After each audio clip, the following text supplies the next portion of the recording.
There's Ike Diogo right there. They're already preparing for the World Cup in China. We have Rotimi Akindele in the studio. Rotimi, good morning. It's good to have you back in the studio. Good morning. Why are we on red? Okay. All right. Ty is not on red. Why are you on red? That would have been the more appropriate question. Yeah. Quickly, let's just get it out of the way. The Tigers and Lagos getting ready for the FIBA World Cup. We've seen the group already. You've seen the players as well, so I believe you've seen them train as well. And the coach has got a very difficult task of pruning the team to 12 from 15. A lot of stellar names on that roster right now. He's got to come up with 12, and he's come out to say it's a very tough task for him. Yeah, I agree. I mean, I don't want to be in the coach's shoes now. They've been in camp in the U.S. for a while, played some games against Dominican Republic, played against the Canadians. I think what about 2 or 3 out of those games? 3 games, so, yep. Is it fortunately, unfortunately for him, no player has picked up an injury that probably would have said, oh, because of this, you've been ruled out of the tournament. And that would have been so easier. It's been pretty difficult. But then again, he came into town with about, I think, 15 of them. 14. 14 yeah. of about Jordan. 14. John, he talked about Jordan right now. Yeah, so still in school so and all that's that. 14. So he's likely going to be ready for the World Cup because he knows that the school understands the importance of it. yeah, so if he's been able to do the job, I think he invited over 20 or 30. More than 44. 44. So yeah. if you've been able to prune down from 40 to 15, Yeah, but that was a lot easier. Now No, it's he should 12 that should would go into China. he should be able to come up with something. And I think like the MBBF has been doing lately, Yes. you probably get what do they call that name again? Probably 2 or 3 would just be part of the team, Right. you know, just to Right. Go for understudy and go experience. for experience and all of Yeah. that. So yes, the final 12 will be difficult to pick, Yeah. but then again, I trust him to pick the best and He to has represent to. He Nigeria. has to. I think it's our debut World Cup. No, that's no, Okay, not our debut World Cup. I mean, missed the last two debut editions. World Cup for most of the Of the players. players. Of all the Yeah. players, Of not most all of the players. All of them. All the, not Interesting. Ike Diogo hasn't even been to So the World Cup, so that's it's all of I them. mean From that's the coach, yeah, debut World And Cup. that's because Nigeria's missed out on the last 2 editions in that's the Spain reason. and Turkey. And the So last time I see it was quarterfinals. what We you're got to saying. quarterfinals. Yeah. Last 16, I guess. So all the best Okay, to all the Alex. best. I don't want to Let's talk about the girls about now. Alex. Really. Let's talk about the let's talk about the girls now, crushing everyone. I mean, rocking Africa. Let's see the This time results. around it was the DR Quarterfinals, Congo. Yeah, yeah. let's see the result of the quarterfinals. We're looking at the fact that the ones that were on the left side, right? On the right side were the ones that will get into the semis, and that's what is really looking It's turned like out exactly right now. just that. So if we can take a look at the results of what went down in the quarterfinals at the Afro Basket Women Championship right there in Senegal. You have Nigeria, DR Congo 79-46, Mozambique and Egypt, Mozambique winning 80-66, Mali and Cote d'Ivoire, Mali winning 60-51, and Senegal and Angola, it was Senegal winning. So that's the way it is, Nigeria and Mali, Mozambique, and Senegal. That's how it's going to be in the semi-finals. This was my, last 4. It's Yeah, turned out so exactly like just that. I mean, why has it been so easy No, to predict this last 4? I think Senegal. to be honest, I think the way the groupings were made actually favored some of those big teams or some of the title favorites, like we call them. Nigeria, Mozambique, household names, Senegal. They were kept away from each other. Exactly. So the way the groupings were made, I mean, it looks like it's going to be an easy path to the last 4, and that was what we saw. So Nigeria, Mozambique, Mali, Senegal, not surprised, but then again, pressure is on Nigeria to go on and defend this one. The Malians are going to be tough. Don't forget they're on the 16 girls just won the Afro Basket at that level, and then their basketball has been growing a whole lot, both male and female. So it's going to be an interesting one, really, later today from 5:30 p.m. I trust Senegal as well to go past Mozambique, just because they're playing at home. But then again, the Mozambicans will give a good fight. Right. It will be a tight call. Right. But I'm hoping that come Sunday, it will be Nigeria and Senegal in the final.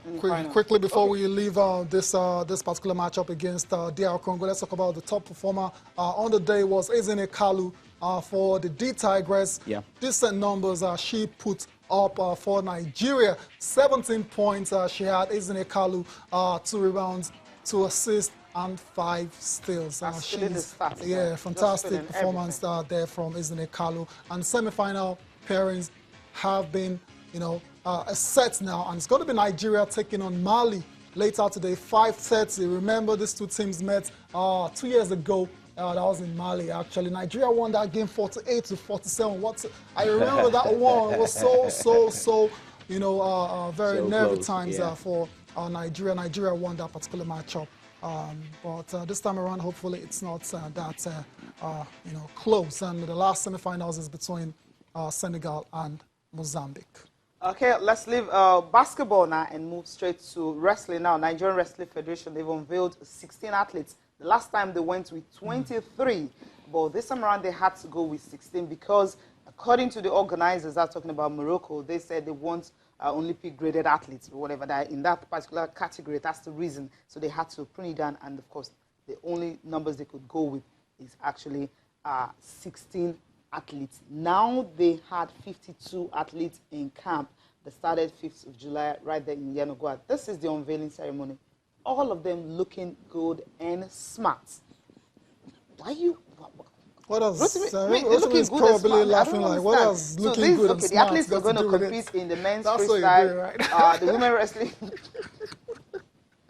Rotimi, now, this is serious. Why are you laughing? I love this. I mean, they were supposed to have, when you have 26 athletes, you think you're going to go with 26, and now you have to reduce to 16. We know how difficult it can be for you to select it. But the good thing is, the unveiling was really remarkable. I think I love what the wrestlers are able to do, the swag and everything. You need to see their dress up. You don't even know swag. they're wrestling. Swag. What are you talking about swag in wrestling? That's what I'm saying. That's the entertainment aspect of it now. Take a look at this guy. Would you know if he's a wrestler? Anyway, this is what we want to see. Rotimi. I can imagine the handlers found it very tough. You like it. Thank you. They found it very tough to, instead of 26, they had to come down to 16 now. But we're seeing a lot of faces that we're used to. There's Messi Genesis, there's Bossa Samuel, Odwanyo Adekunle is there as well too. Aminat Adeni, Borodudu Blessing, Onyebuchi Blessing, Emmanuel Nwore, Okeke Tochukwu, Wilson is there, Daniel Amas. A lot of those guys, we know them. And what are you expecting from them in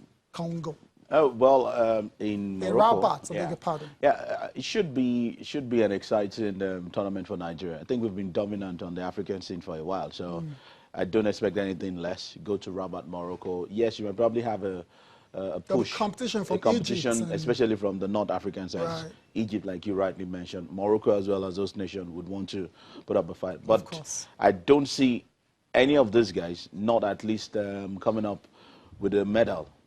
Be it gold, silver, or bronze. So I think it's going to be interesting. You have 16 wrestlers, fantastic. About 12, 13 of them should come up with something. Okay, I love that. And that's the confidence the president, Daniel Gali, is also showing, and some of the athletes going into the All-Africa Games. Let's hear from them. This time we are going with 16, unfortunately, because Morocco, the host, only insisted on Olympic weight classes, which are only 18. But because of the long list we had, we could only go with 16 athletes. So it will be difficult to meet the number of medals we won the last time. But we'll try as much as we can. The athletes are very, very poised to do well for Nigeria. I can see it in them. I can see it in their training. And I'm quite hopeful that they will do well for Nigeria. We've been watching tapes. We've been watching videos of our opponents, especially the ones that will threaten for gold medals in El Jadida, Morocco. We've been making a lot of corrections to our techniques, but we're mostly focused on what we can do as athletes. So our focus over the last 2 weeks has been on implementation of some of the things we think we can do well. Gold is gold. If we happen to go with the 6 and we got 6 medals, we've won the overall. So we promise Nigerians that we are going to win the 6 medals, 6 gold medals. Since it's the Olympic classes that are going for this competition, I know we are going to put our 100% best, because compared to the world qualifying, this All-African Games is the smaller one for us, so we are going to put our best and to make Nigeria proud.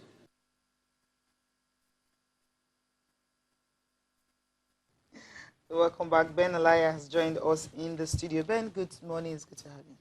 Yes, thank you. I'm being here. You're looking lovely. And Okay, thank you very much. I mean, yesterday we listened to Peter Rufai talking about we trying to actually have a kind of continuity from the under 17 to under 20, and of course to the senior national team. And today he's talking about we having a football philosophy. Let's hear from him, and then Ben will get to answer some of the questions he raised. When I draw as a person, it's good to go. It's good. What we are really missing is not about going to draw. We are really missing the mechanism of how you achieve success and development. If the mechanism is not there, the ways and manners we train our players, we should all agree to a philosophy. I keep saying this each time I had the opportunity. There must be a philosophy. Based on the philosophy, every coach coming, every player coming from any part of Nigeria plays in line to the philosophy of the Nigerian Football Federation. And this is what we want. And it should be monitored properly. And see players coming from the different states that are doing it very well. And this will now put the coaches of the various states on their toe to make sure they deliver players that fit into the philosophy of Nigerian Football Federation. Absolutely. Ben, you heard him. Mm-hmm. I heard him, and I think that we have a philosophy that says, or that plays like from the wings. You know, most times that we've done very well is coming midfield, give to the wingers, the crossing, and then there is a striker there who is ready to put it in.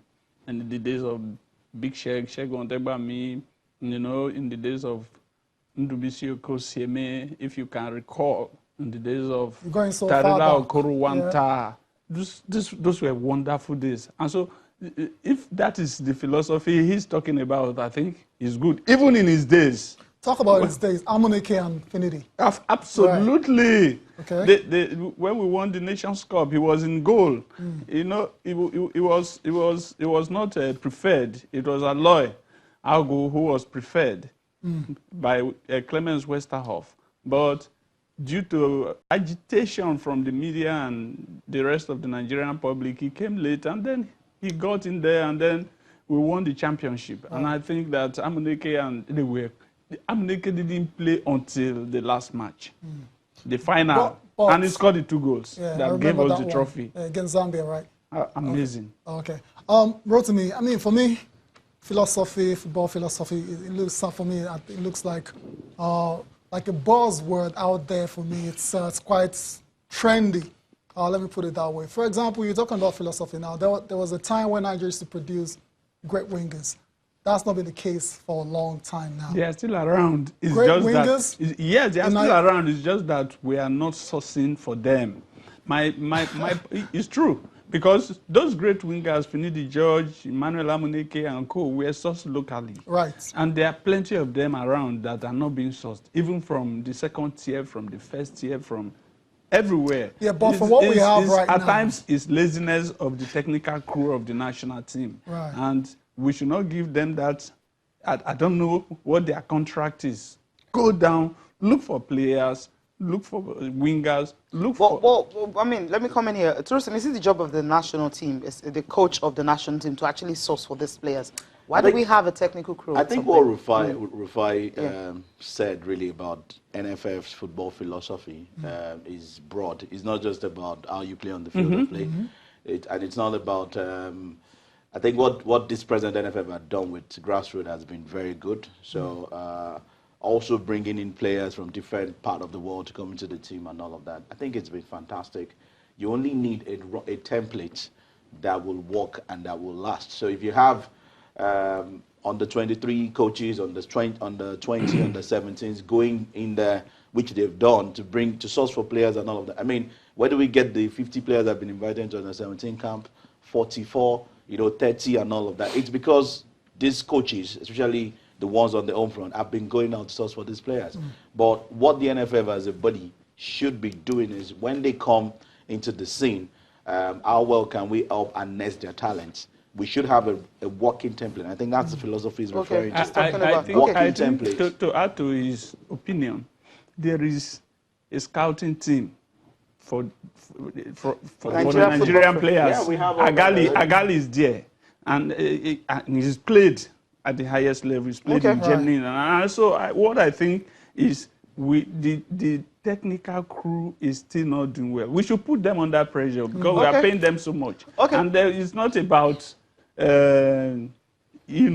troubling them. It is about, can you give us results? Yes. That's what we want. That's what we want. We need to go on a break now. When we come, we'll be looking at some Nigerian players that have been able to make some moves from their clubs to other clubs.